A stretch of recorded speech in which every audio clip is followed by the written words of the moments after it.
देवास के इटावा क्षेत्र से एक सनसनीखेज मामला सामने आया है।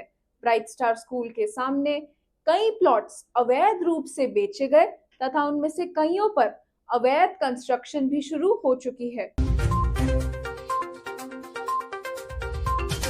नमस्कार देवास वासियों, खबरों की धड़कन से मैं गुरनीत कौर आज आप सभी के समक्ष फिर एक ऐसा मामला लेकर आई हूं जो कि कहीं ना कहीं एक रची हुई साजिश की तरह लग रहा है।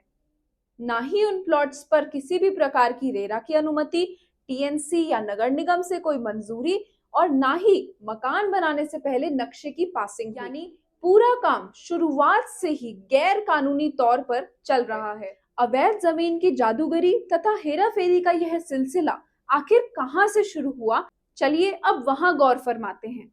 मसरत जहां, जो कि अब्दुल रऊफ कामदार जी की पत्नी है, उन्होंने जमीन की रजिस्ट्री 4 लोगों के नाम करी। प्राप्त दस्तावेजों के हिसाब से वह 4 नाम हैं इशाक अली, मुनीर खान, शफीक खान और वकील खान। जी हाँ, इन 4 लोगों ने दानिश खान नामक व्यक्ति को पावर ऑफ अटर्नी दी। खेल की शुरुआत तो शायद पहले ही हो चुकी थी, परंतु अब दानिश खान जी ने इस जमीन को प्लॉट्स में बांट अलग अलग लोगों को बेचा। आप देख सकते हैं किस प्रकार ये एक संगठित अपराध होता दिख रहा है, जिसमें बड़े ही तरीकों से षड्यंत्र को रचा गया और एक अवैध जमीन को प्लॉट्स में बांट बेचा गया। कितनी लेन देन की चेन को खड़ा करा गया और शायद यह ही एक गुमराह करने का तरीका भी हो सकता है। सभी को बता दें कि आज की स्थिति तो और भी भयानक है। मकानों के सामने की सड़क पर पूरा पानी भरा हुआ है, वहां कीचड़ बनता जा रहा है क्योंकि ड्रेनेज सिस्टम तो पूरा ठप है। यह दिखाता है अवैध रूप से होने वाले काम का नतीजा, जो कि ना सिर्फ खरीदार के लिए बुरा है और तो और शहर के विकास तथा आसपास रहने वाले लोगों के लिए भी बड़ी ही कठिन स्थिति है। अब सवाल यह भी उठ रहा है कि शहर के जाने माने शिकायतकर्ता श्री अब्दुल रऊफ कामदार जी, जो कि हर आए दिन दर्जनों शिकायतें लोगों के खिलाफ विभिन्न विभागों में दर्ज कराते हैं, तो फिर क्यों उन्होंने इस मामले के खिलाफ शिकायत दर्ज नहीं कराई? यह कहीं ना कहीं एक सोचने का विषय है तथा उन्हें भी एक शक के दायरे में डालता है। आप देख सकते हैं किस तरीके से इस लेन देन की चेन ने इस मामले को संगठित अपराध होने का रूप दे दिया।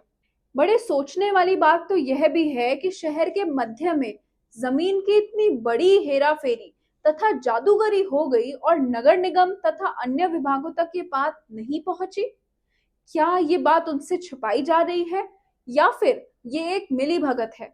प्रभावित तथा जागरूक नागरिकों की मांग यही है कि टीएनसी विभाग, नगर निगम, राजस्व विभाग और सिविल लाइन थाना इस पर जल्द ही कड़ी से कड़ी कार्रवाई करे और दोषियों के खिलाफ एफआईआर दर्ज कराई जाए। हम सभी को यह समझना होगा कि यह मामला सिर्फ जमीन का नहीं, यह मामला उन परिवारों का है, उन परिवारों के सपनों, उन परिवारों के भविष्य और उन परिवारों की उम्मीदों का है।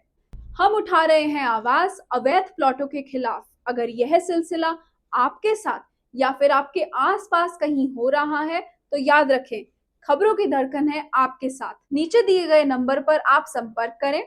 हम बन रहे हैं आपकी आवाज, आपका हक और आपकी ताकत। खबरों की धड़कन से मैं गुरनीत कौर आज के लिए आपसे अलविदा लेती हूँ।